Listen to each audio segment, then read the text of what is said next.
Hola a todos, bienvenidos. Gracias por venir, a los que vinieron presencial y a los que están por YouTube. No soy un buen presentador. No estoy hecho para eso. Pero igual la idea no es hacer nada que sea parafernalio ni nada muy impresionante, sino un homenaje a mi viejo, del libro que hicimos. O sea, yo no sé si todos estaban enterados, pero él en los últimos tiempos se dedicó a escribir, entre otras cosas. Y dejó varios escritos. Dejó cuentos que varios fueron presentados en concursos. Algunos ganaron premios.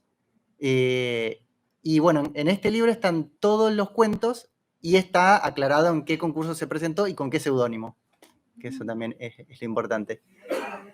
Y nada, lo importante también de esta juntada es que sea como mi viejo quería. Que nada que tenga mucha parafernalia, que pueden tomar unos vinitos para los del, no sé quiénes están los del locro acá. Sí. El locro patrio. No sé si se podrá comer locro luciano acá. El vino sí. Bueno, ya compraron el vino, entonces. Había vino igual de la. Cuando quieran. Acá va a ser democrático. Cuando quieran tomar la copita, invita acá a Luciano, que gracias a él. Así que, bueno. Bueno, entonces la idea fue hacer una recopilación. Y ni siquiera sé cómo surgió la idea. Dije, había un montón de cuentos y cosas, y no sé, no podían quedar así. A pesar de que él era músico, todos hubieran esperado que tuviera, no sé, un disco, que hubiera sacado, que hubiera grabado algo. La verdad que no lo hizo porque era un colgado. Y se dedicaba solamente a tocar en horas que le molestaban a los vecinos. De lo cual ya recibimos críticas. Pero bueno, esa era su forma de... Menos Lili, que acá... Todos los 30 de septiembre. Igual obviamente no es molestia cuando tocan el piano clásico y tocan bien, así que a los que les molesta, bueno, ya sabemos a dónde se pueden ir. Y bueno, entre las muchas facetas que ya mencioné, la del piano, la música, la científica, la cinematográfica, que lamentablemente hoy...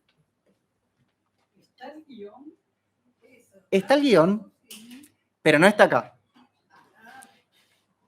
Esto va a ser a cuentagotas.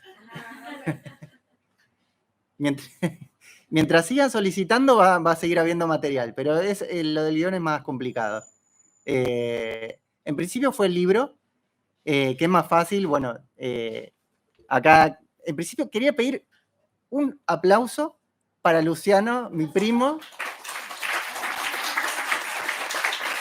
y para Pablo Barruti. Cuando se me ocurrió la idea de hacer el libro, le hablé primero a Luciano. Él es el hijo de mi madrina. Así como Claudio me hizo recordar, yo soy el hijo de mi papá. Él es el hijo de mi madrina. Y es un experto editor. Después vas a pasar tarjeta, me imagino. Acuérdense que cada uno en la vida hay que escribir un libro, plantar un árbol, tener un hijo. Bueno, yo no estoy muy de acuerdo con eso, pero por lo menos, si van a escribir el libro, acá tienen. Y después Pablo Barruti, diseñador también, un genio. Se coparon los dos con el libro. Y bueno, ahora lo van a ver. Y bueno, todos los diseños, la tapa, yo había cosas que ni me imaginaba. Yo decía, bueno, sí quiero un libro y ponerle esta letra, la otra, pero hay tantos detalles que uno no se imagina. Bueno, ahí estuvo Pablo y Luciano siempre dando la nota. Casi que no tuve que hacer nada, lo cual habla bastante mal de mí. Pero bueno, la verdad que fueron los dos los que, gracias a ellos, está acá este libro. Voy a ver, para los que están en YouTube, vamos a mostrarlo. No sé, el brillo no deja verlo, pero ahí está. ¿Se llega a ver? Esta es la contratapa. A ver si se ve ahí. No sé si notan el detalle. Ahora voy a pasar uno, si quieren pueden ir pasando. si notan el detalle específico que es particular de mi viejo. ¿Qué es lo que notan los que lo conocían que hay en la tapa del libro? A los que están en YouTube lo pueden ver ahí. Está el fileteado, sí. Pero hay algo que es particular. A ver quién lo nota. Zulema seguro lo tiene que... El I Ching. El hexagrama del I Ching. El libro está basado entonces en uno de los hexagramas, que no sé dónde lo había dejado, creo que estaba en uno de los cuentos o en la obra de teatro. Él había dejado como una frase y un hexagrama del I Ching. Para los que no saben qué es el I Ching, yo tampoco mucho sé, pero bueno, es básicamente un libro de adivinanza, de filosofía, de adivinación, que tiene como 5.000 años. Y bueno, mi viejo se dedicó los últimos tiempos a leer el I Ching. No sé si hay alguno que fue de los que estén acá que le haya leído el I Ching. Acá Mabel puede atestiguar. Valeria, Bernie, yo también. Gaby, ¿vos no? A mí fue la única persona que me tiró las moneditas del I Ching. Ese, el I Ching. Sí. El I Ching, claro. Entonces, bueno, acá está el hexagrama que Pablo le hizo todo un fileteado. Ay, no se llega por el brillo, pero está todo desarrollado en base al hexagrama del I Ching. Y eso está en el guión, que salió del guión que yo lo vi, de ahí decidí ponerlo acá, y que es lo próximo que vendrá. Y decía la parte cinematográfica porque la idea, y ojalá hubiera podido ser, encontramos de entre tantas cosas que encontramos, había un rollo de 35 milímetros y se lo llevé a Fernando Peña. Y bueno, ahí lo tiene Fernando Peña hace unos meses, le gustó y dijo que iba a llevar un poco de tiempo, había que estabilizarlo. Por cierto, en ese corto actuó mi hermana, Valeria.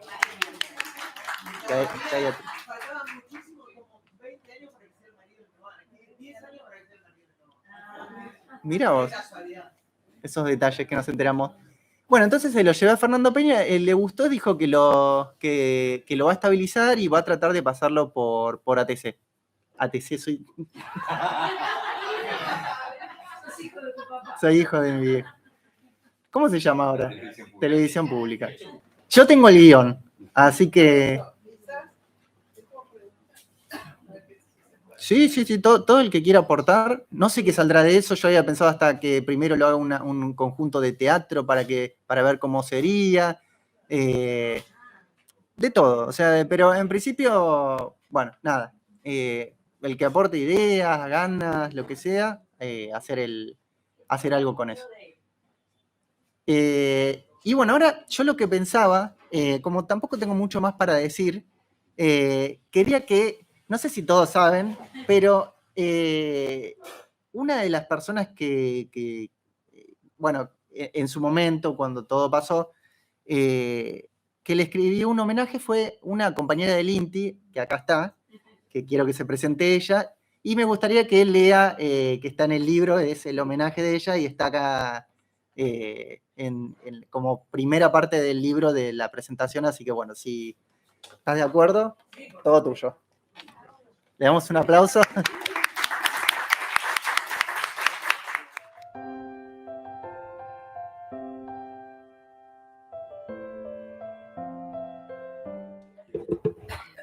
Bueno, buenas noches para todas y todos. Yo soy Mariana Moyo, era compañera de trabajo en el INTI de Richard, junto con Zulema y con Coqui, que anda por allá. Y creo que hay alguien más de INTI, ¿no? Exactamente. De antes, sí. Así que bueno, ahora cuando lea esto se van a enterar. Nosotros teníamos un grupo que éramos amigos con Richard, y que todos los años, los 25 de mayo, 9 de julio, nos juntábamos para comer un guiso y tomar una copita de vino y charlar y bueno, esas cosas que uno hacía con Richard, ¿no? Así que les quiero leer algo que escribí sobre Richard. Así que me pongo los ojos porque si no, no veo y les voy a leer. Bueno, Richard, amigo mío. Conocí a Richard en Mar del Plata, mi ciudad. Ambos estábamos cursando el doctorado en materiales en la Facultad de Ingeniería. Richard venía de Buenos Aires, del INTI, el Instituto Nacional de Tecnología Industrial, para quienes no lo frecuentan, y viajaba seguido para realizar los cursos de posgrado en el INTEMA, el instituto donde yo trabajaba.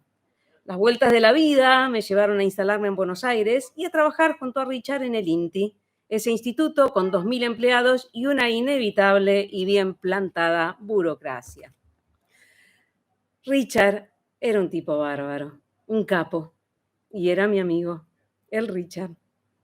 ¿Cómo le va, doctor? Querida profesora. Así empezaban la mayoría de nuestras charlas, y enseguida decime, petiza, y el correspondiente planteo filosófico, tecnológico, científico, artístico, político, sociológico, burocrático o doméstico. Cubríamos todos los frentes. Richard era una bella persona, un tipo divertido, inteligente, cálido, tremendamente gracioso y un profesional de la hostia.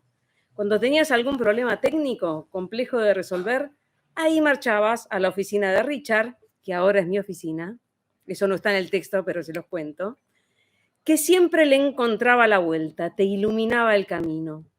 Hizo el doctorado transitando sus 40. Fue un ejemplo para todas y todos los jóvenes que trabajábamos con él.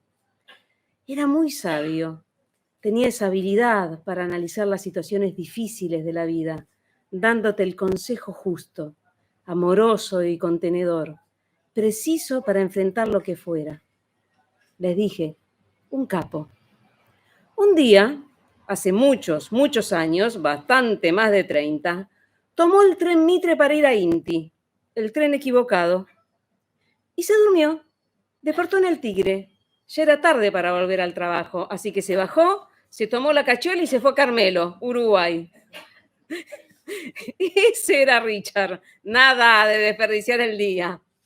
Tenía una frase memorable. Cuando querías contarle algún problema del trabajo o algo que había ocurrido en Inti, recuerden que el Inti tiene 2.000 y pico de empleados, te miraba con esa picardía suya en los ojos y te decía, contá tranquila, que esto del Inti no sale. Estallido de risa. También sostenía que en el Inti podía hacerse cualquier cosa, lo que fuera, siempre que hubiera un formulario para completar.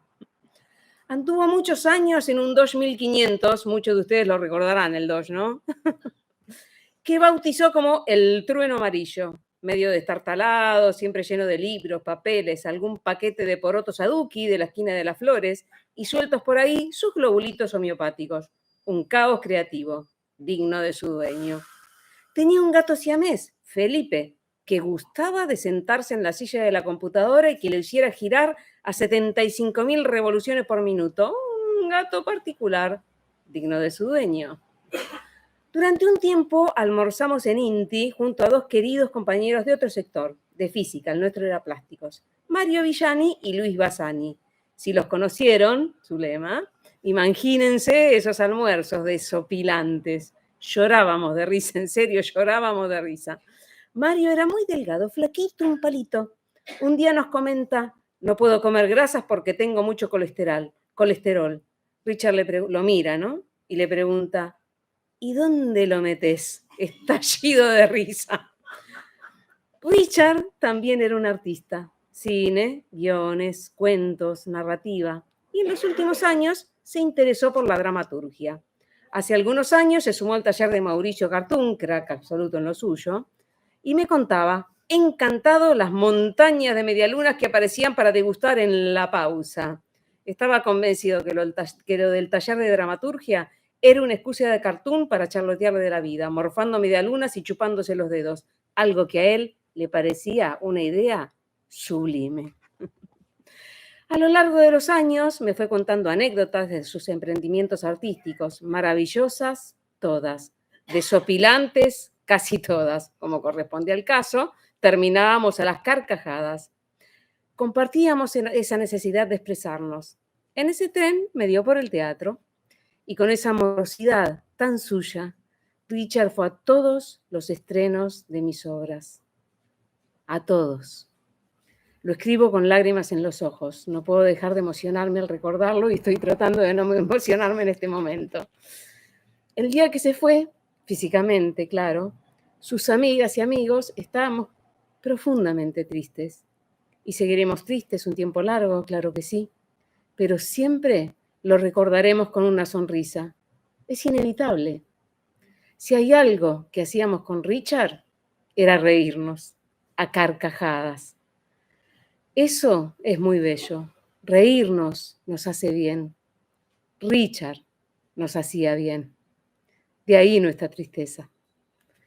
Para los 25 de mayo o 9 de julio, ambas fechas eran válidas, nos juntábamos a comer algún guiso, lentejas, locro, porotos de alguna índole, guiso, charla, un vinito. Teníamos un grupo de WhatsApp intitulado Guiso Patrio.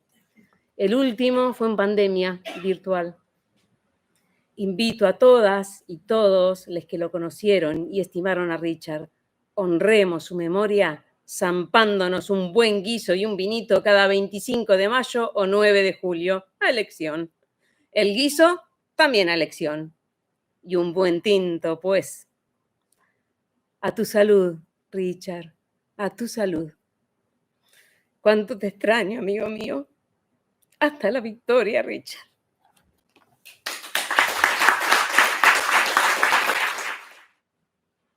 ¿Cómo seguimos ahora? No tengo idea, pero yo lo que quería leer era un poquito el homenaje, no el homenaje, sino los agradecimientos y después elegir alguno de los cuentos, democráticamente. Elegiremos hacia al azar, sin saber mucho. Y ahora me gustaría leer este libro, Su cómo y sus porqués. Y esto es la parte del agradecimiento, pero es un poco particular, porque yo escribí el agradecimiento. Lo voy a decir. Yo escribí el agradecimiento, pero yo no soy una persona muy agraciada para escribir, ni para otras cosas tampoco, pero para escribir menos. Entonces, como ya había mencionado, tenemos a Luciano, que es el que corregía, y no solo corrigió el texto, sino que corrigió los agradecimientos hacia él mismo. Así que bueno, es el primer agradecimiento corregido por su propio agradecido. Así que bueno, acá están los agradecimientos. Este libro, Su cómo y sus porqués. Mi viejo fue una persona ecléctica. En sus últimos tiempos cultivó artes y saberes. En su vena musical tocaba el piano, en la sindical militaba en la administración del edificio, en la filosófico-mística interpretaba el I Ching, en la científica y docente compartió hasta el último suspiro su enorme conocimiento y la escritura nos trae su recuerdo en palabras e ideas, texto a texto. Cuando me surgió la idea de un homenaje, sentí inmediatamente que hacer este libro era la clave. El problema era el cómo. Editar no es como soplar y hacer botellas. ¿Y quién más para darme una mano con este proyecto que mi primo Luciano Padilla, editor de primera línea?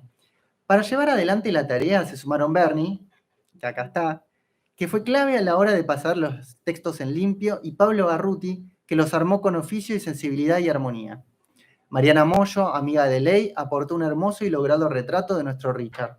Lamento no haber heredado la facilidad de palabra de mi viejo para expresarme mejor, así que simplemente escribo. Gracias por todo a quienes sostuvieron conmigo este proyecto.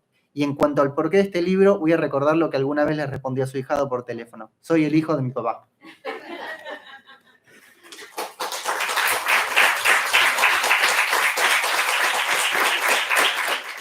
Y bueno, ahora viene la parte donde se brinda cuando esté y elijamos 1 o 2 cuentos para leer. Son igual largos. Así que yo les voy a leer los que hay. Y así al azar, ustedes levantarán la mano y dirán. Tenemos La Susi. Ciclo completo. que es el nombre el que le da el nombre al libro. La muerte de una medium. El ascenso, la ceremonia entre paréntesis. El espíritu del alimento. El barrio, muy largo, me lo vetaron. El barrio. La casa de las locas no es para leer acá. Y el sentido de las agujas de reloj, que es más un apéndice. Entonces, vamos a levantar la mano, no sé, como el que les haya sonado mejor. Tenemos, acuérdense ustedes los de YouTube, pongan ahí, escriban el que les pareció que quieren escuchar. Igualmente los van a todos, cada uno va a tener su ejemplar, así que lo van a poner. La Susi, levante la mano. 1, 2, 3, 4 y 5. Ciclo completo. 1, 2. ¿Estás levantando la mano, Luciano? 3, 4, 5. Empate.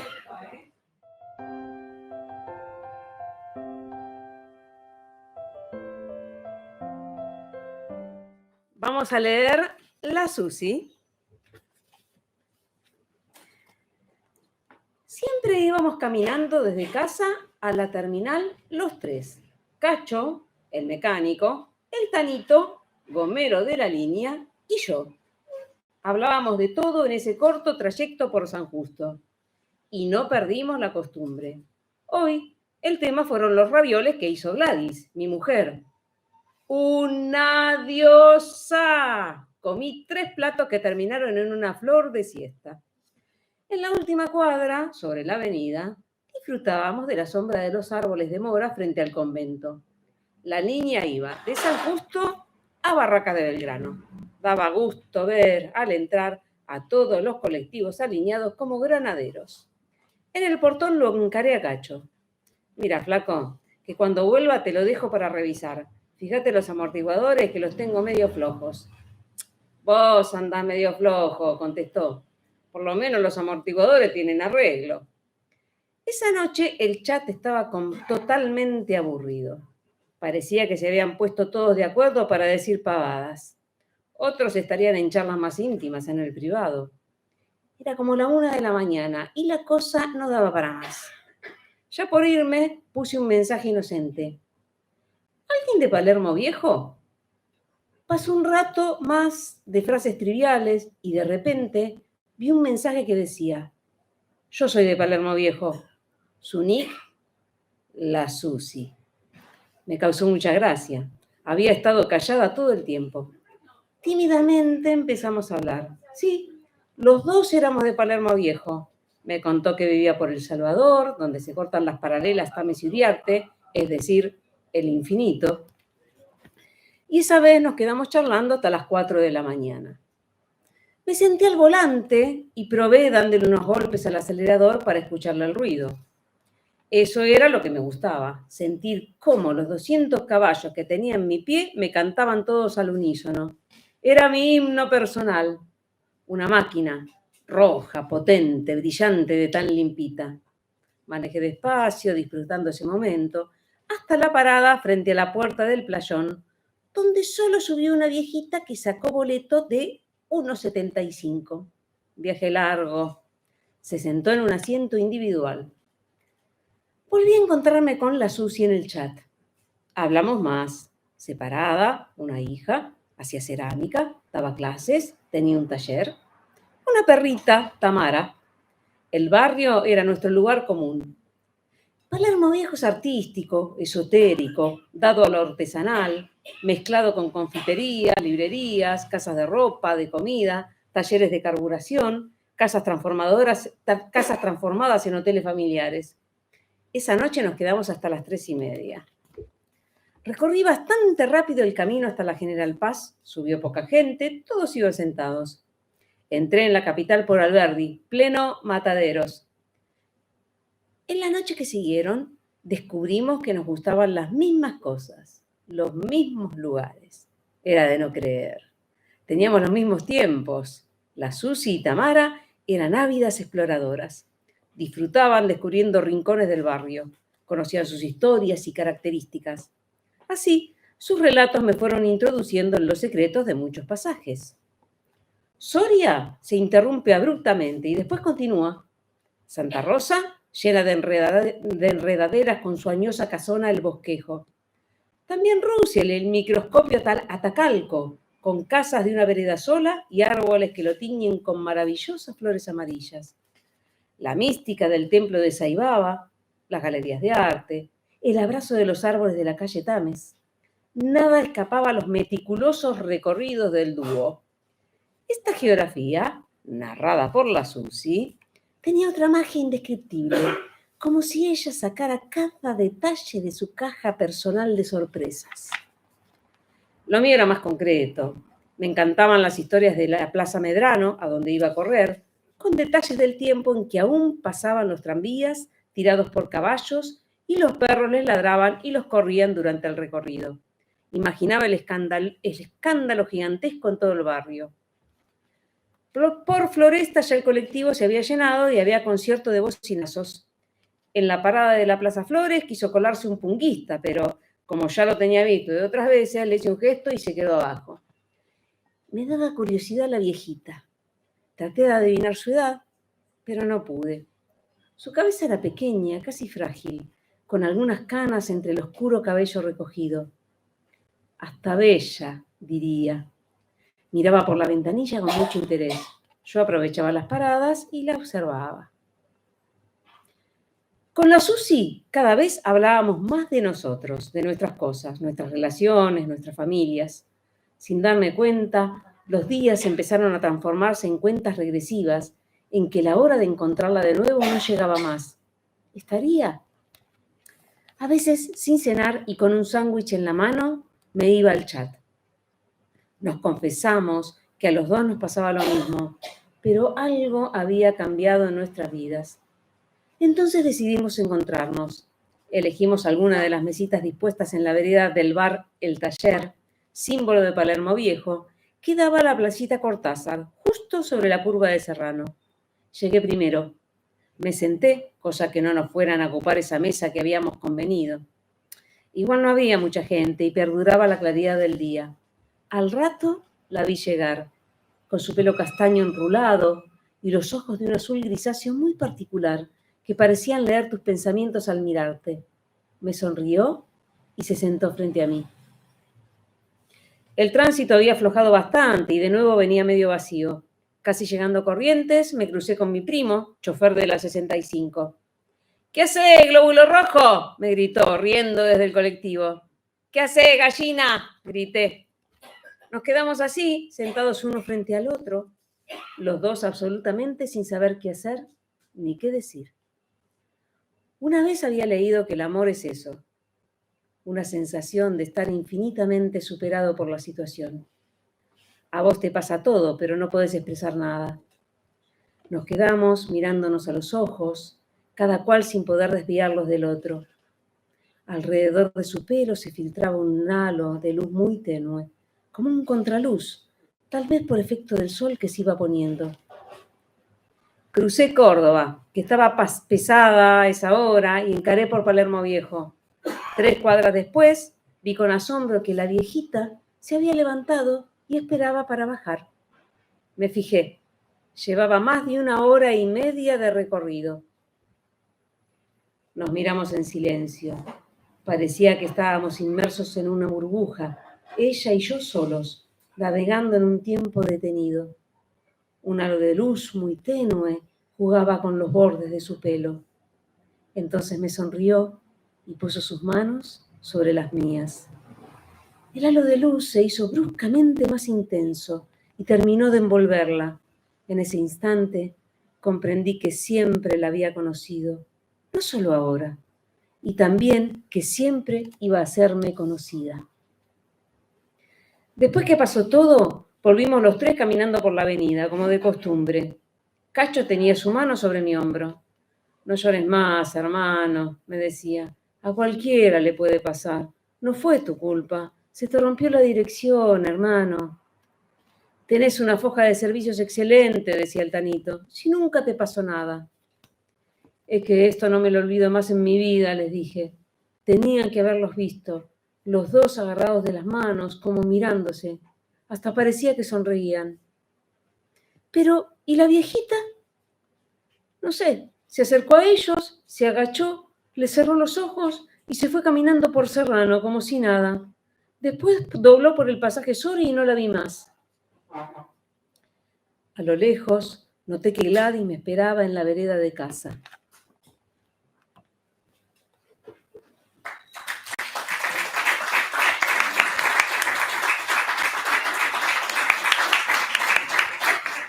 Este cuento fue ganador del concurso Yo te cuento Buenos Aires 3, 2012, publicado en la antología homónima.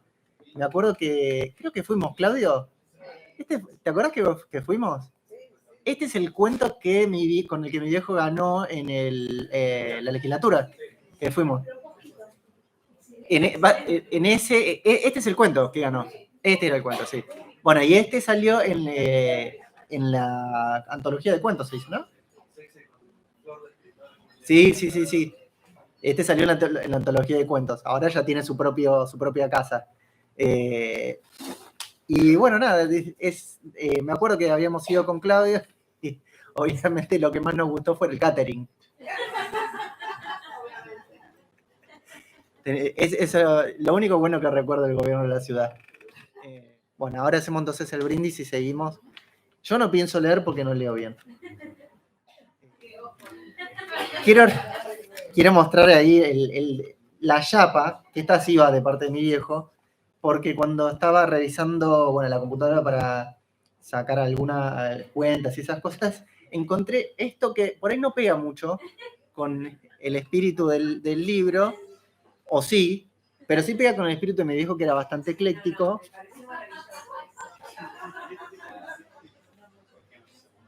Básicamente dice, váyanse, ¿por qué no se van a la concha de su madre con las propagandas?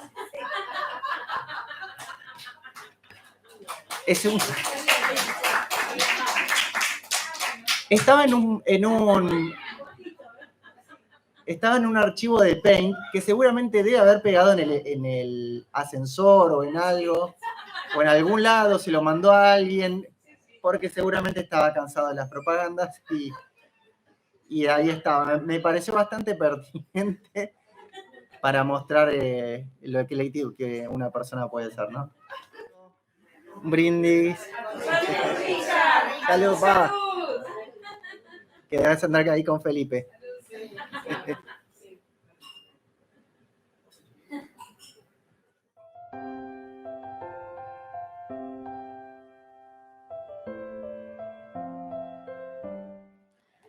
Bueno, voy a leer este cuento de Richard, pero antes te quiero agradecer, Pablo, porque es hermoso esto que hiciste, de verdad, es hermoso para todos los que quisimos a Richard, que era esta persona tan especial.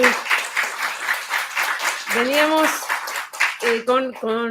con Coqui, que bueno, es parte del Guiso Patrio, amiga de Richard como yo, y decíamos, veníamos acá con esta sensación de que nos vamos a encontrar con Richard, ¿no?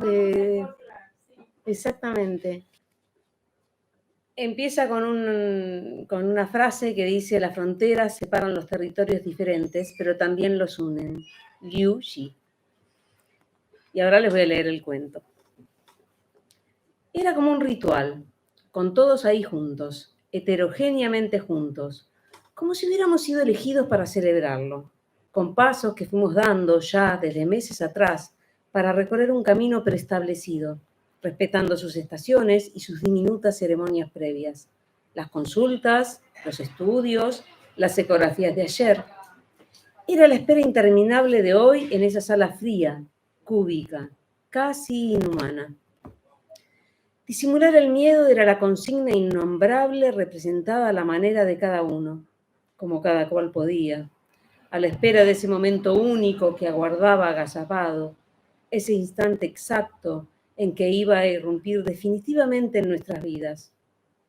Uno seguía sentado, otro simulaba leer, otro dormitaba, emitiendo ronquidos suaves, sentado en la escalera.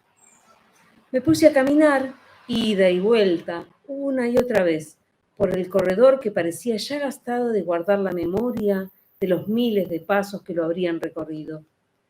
De tanto en tanto pasaba una de las enfermeras, poseedora de ese aire especial que les es dado por su pertenencia a un mundo donde permanentemente juegan entre sí las circunstancias normales con las excepcionales. Nada quebraba la solemnidad propia del momento. Casi como un cántico sonaba el rum rum repetitivo, interminable, del ventilador, que con un poder poco menos que hipnótico iba generando un ritmo insistente, persuasivo, enmarcando una suerte de canal por el que navegaban las ideas y recuerdos que también aparecían sistemáticamente, esfumándose después. En un momento desvié los pasos acercándome a la ventana, levemente abierta, y pude ver el jardín, cuidado muy armónicamente, los pastos cortados, jazmines, rosales a la derecha, una isla de plantas de malbones. 2 palmeras completaban el cuadro por la izquierda, y las luces de los faroles, multiplicadas en infinitas gotitas, nos contaban de un riego reciente. Se podía sentir el aire tibio de la noche que iba recorriendo los rincones y volvía luego. Transmitían una tranquilidad impensada a la vista de las hojas de los árboles, moviéndose casi al unísono, todas hacia un lado, todas hacia el otro, todas quietas, creando una extraña coreografía vegetal. El conjunto inducía una sensación de equilibrio natural, básico, en un ambiente que nos envolvía de extraña beatitud, un escenario donde, como nuevos actores, comenzaban a aparecer recuerdos que adquirían vida propia. La abuela Catalina, un sentimiento dibujado con pinceladas en que por momentos la objetividad perdía relevancia frente al cariño. La enorme mesa de madera de la cocina, con todos los nietos reunidos alrededor, en un impresionante batifondo de gritos, risas y corridas. Allí, en la cocina, primero preparaba el horno, las ollas, las sartenes, los utensilios con los que iba a trabajar. Después, seleccionaba meticulosamente los alimentos, uno por uno, las carnes, las verduras, los cereales, las legumbres, las hierbas, las especies.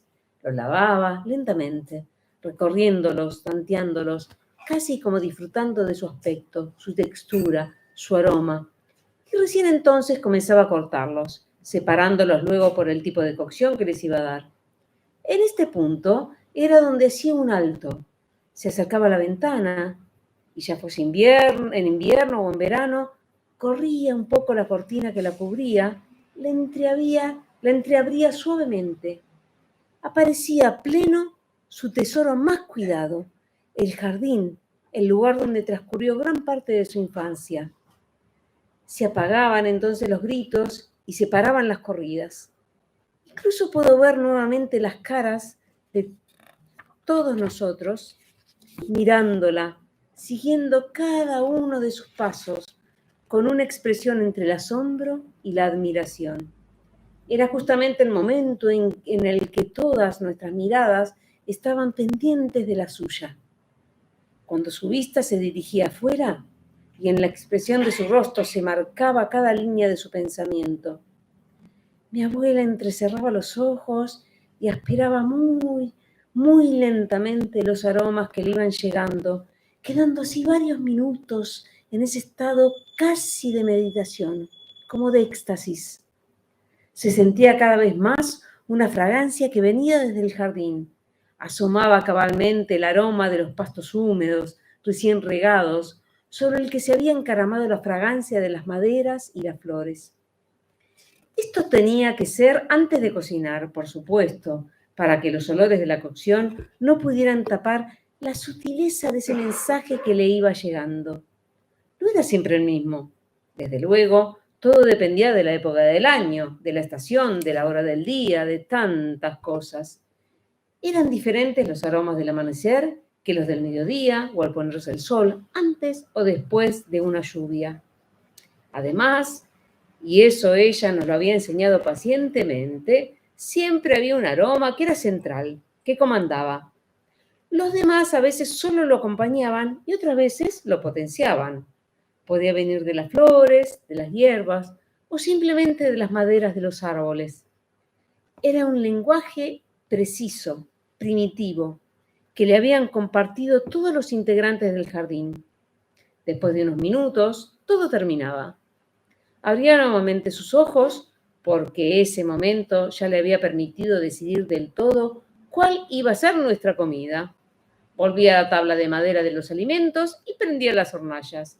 Y nosotros allí, todos juntos, sentados, participando de esa suprema ceremonia y sustentando, con ese hecho tan sencillo y elemental, la arquitectura y el equilibrio sobre el que estaba construida la familia entera.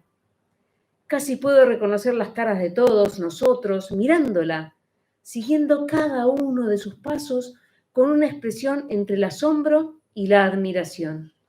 Comenzaba entonces la cocción. Era el hervor de los guisos y el dorado de las carnes, o bien el punto exacto en que se ablandaban los cereales, las legumbres. Y al final, antes de servir, era cuando colocaba las especies que iban a decidir la suerte final de las comidas. Algunas veces ponía algún ingrediente especial para alguno de nosotros que atravesaba algún tipo de problema, dolencia o enfermedad. Luego todos comíamos y llegaban nuestros pedidos para que nos contara sus historias. El silencio se hacía general entonces y todos escuchábamos absortos sus narraciones.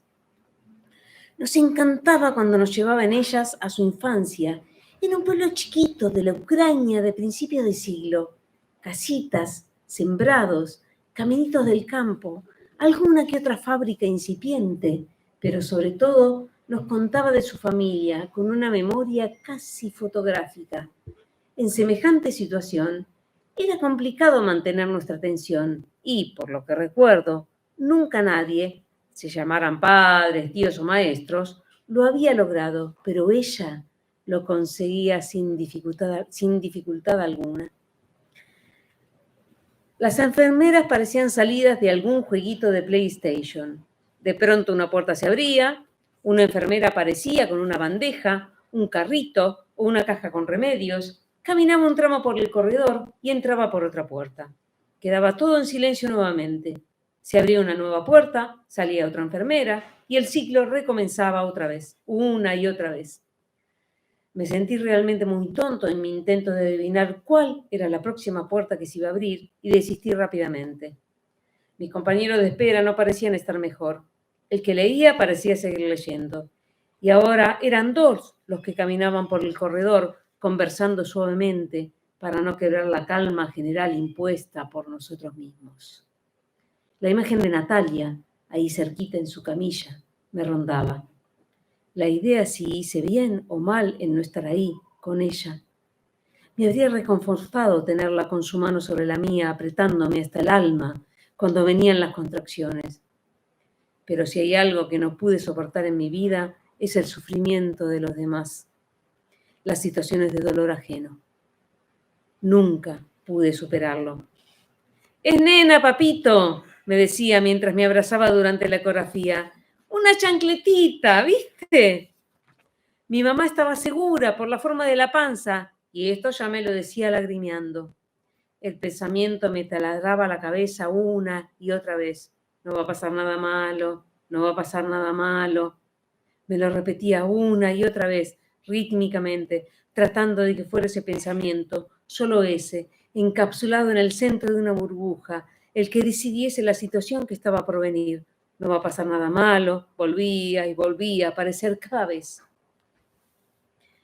Con ese alimento, preparado de esa manera, mi primo Jonathan pudo dejar atrás ataques de alergia y yo mismo curarme de las diarreas que estaba padeciendo desde hacía meses.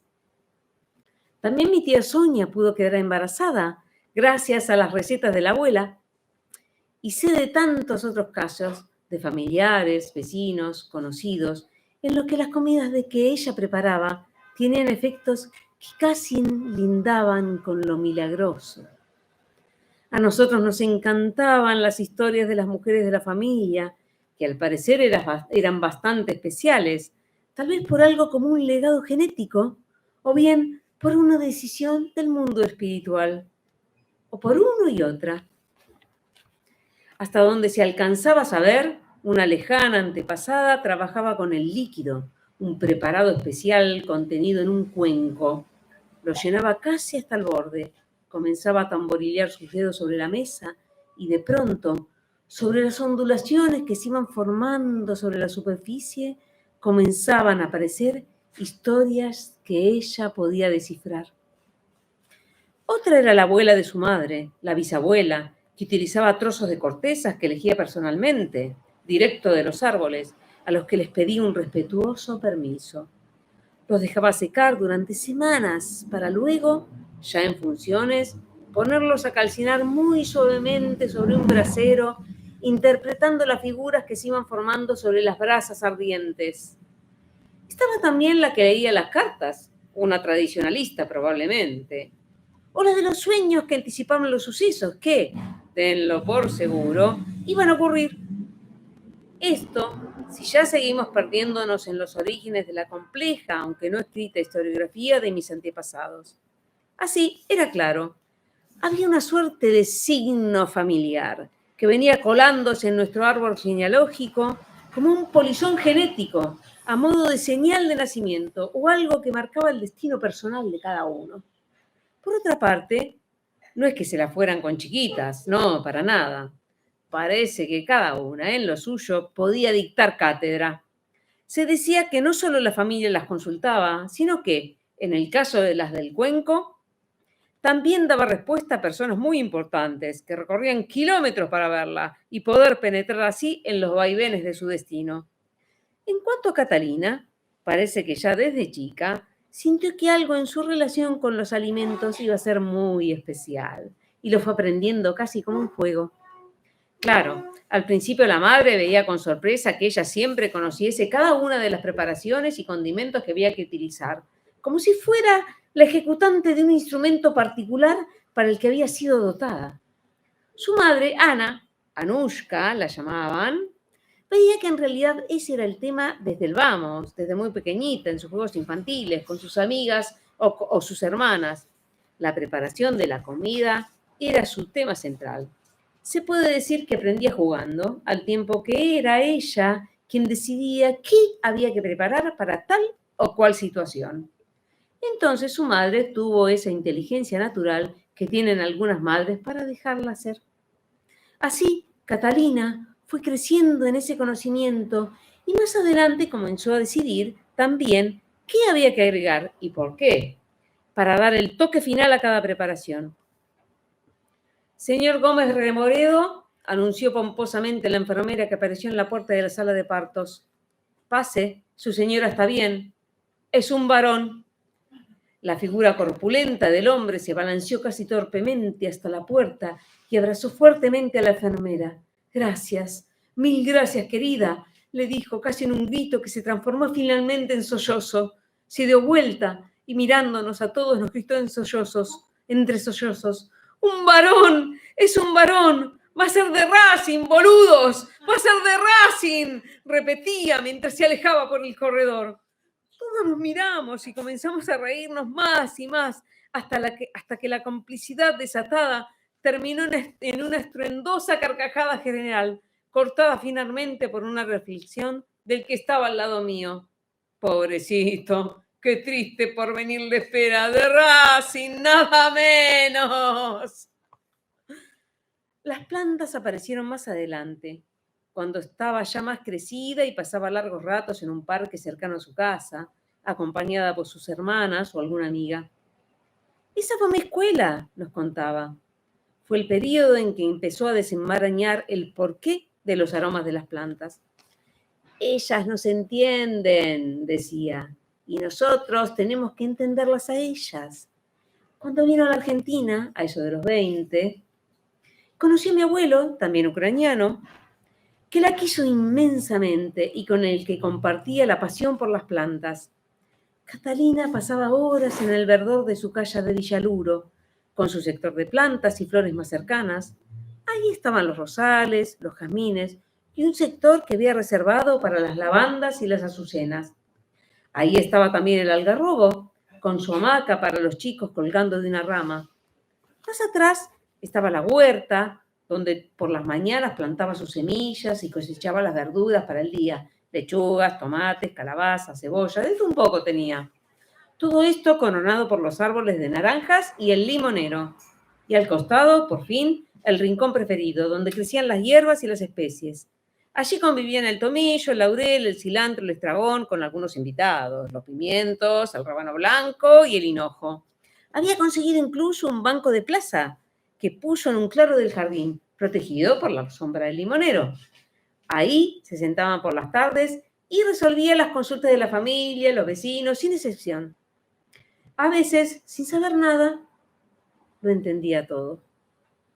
Solo necesitaba estar con la persona sentada en su banco, en un estado de gran calma, entrecerrando los ojos mientras escuchaba los relatos. Los aromas hacían el resto. Comenzaban normalmente naciendo en los pastos húmedos del jardín y luego, montándose sobre una brisa pasajera, pasaban a recorrer una por una las plantas de la huerta. Seguían entonces su camino hacia las flores, que aportaban la sensualidad del conjunto. Por último, la parte más especial, las hierbas y las esencias, que proveían los códigos más misteriosos. Allí, todos los aromas que se habían reunido previamente parecían como regodearse, transitándolas una y otra vez, por lo general, desde el hinojo hasta terminar en el jengibre y emprender el camino hacia el claro del jardín y la casa. En ese momento asomaba plenamente el aroma de los pastos húmedos, recién regados, sobre el que se había encaramado la fragancia de las maderas y las flores. La abuela entonces sonreía y hablaba con voz reflexiva, dando respuesta a las preguntas que le hacían, dramáticas, inquisitivas o expresión de curiosidad pura. Por fuera siempre las contestaba, como fueran, siempre las contestaba. Le encantaba llevarlos al jardín y hacernos recorrer sus caminitos para reconocer las características de cada especie en particular, sus modales, como los llamaba. Ya sentados todos en el pasto a su alrededor, nos hacía reconocer de dónde provenían los diferentes aromas y cómo se iba construyendo su mensaje hasta formar una totalidad única. Ella tuvo la paciencia de enseñarnos los códigos del penetrante lenguaje vegetal. Ya habían pasado casi todos, y cada vez la apertura de esa puerta de la sala de partos volvía a generar una conmoción eléctrica en nosotros. Solo el padre, repetía la enfermera cuando una tromba humana de familiares pretendía entrar. El racinguista se había multiplicado. Ya era un familión reunido entre cajas y hasta una heladera portátil, devorando sándwiches, tortas y sirviendo champán con el que convidaba a todos los que estaban ahí. Yo ya iba quedando para la última, hasta que una enfermera se apiadó diciéndome, tranquilo, tranquilo, su señora está bien, pronto lo llamaremos a usted. Cuando ya éramos más grandes, no dejamos de ir a las reuniones alrededor de la gran mesa de la cocina, que seguía teniendo la misma magia que las primeras. Ya las relaciones eran más profundas, hasta con un toque medio filosófico, que reservábamos para el final, en el jardín.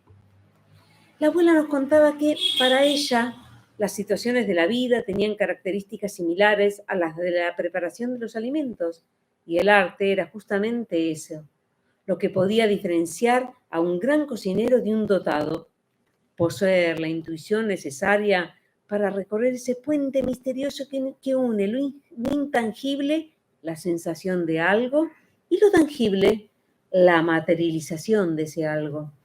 Los aromas de las plantas y el alimento como dos caras de la misma moneda, explicaba. Quedó un vacío muy grande en la familia después de su muerte y la del abuelo, que la siguió al poco tiempo. Todavía hoy, cuando me encuentro con mis hermanos o alguno de la legión de primos y primas con los que compartíamos aquellas reuniones, no tarda en aparecer algún recuerdo vivo que nos remonta nuevamente a ese lugar mágico de nuestra infancia. Vi abrirse una vez más la puerta de la sala de partos. Solo quedábamos 3 personas esperando y casi no le di importancia. No quería enfrentar una nueva decepción. Pero esta vez la enfermera no despegó la mirada de la mía y sentí estallar la noticia. Sí, es para usted. Ya nació. Su señora está bien. ¡Es una nena!, me dijo sonriendo. Pase, por favor, pase. En ese momento tuve como un choque eléctrico. El cuerpo ya no me pertenecía y un sudor frío me empañó completamente la frente. Casi no pude reparar en las miradas sonrientes de los otros dos, porque sentí que no podía sostenerme y necesité apoyarme en el alféizar de la ventana. «Ábranla más, las 2 hojas», dijo la enfermera, corriendo para sostenerme. Los otros dos abrieron del todo la ventana y una brisa de aire pudo penetrar francamente, lo que trajo una sensación de frescor sobre la frente humedecida. Fue como un bálsamo con el que pronto comencé a recuperarme. Las palpitaciones fueron menguando y logré lentamente reincorporarme. Pude sentir entonces, en toda su plenitud, cada vez más pronunciado, el aroma de los pastos húmedos, recién regados, sobre el que se había encaramado la fragancia de las maderas y las flores.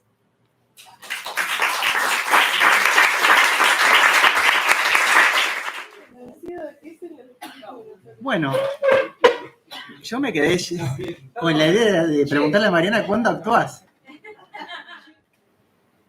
Pero bueno, yo me quedo con la idea, cada vez que lea ahora, que lea un cuento o lo que sea, me voy a quedar con la voz de Mariana.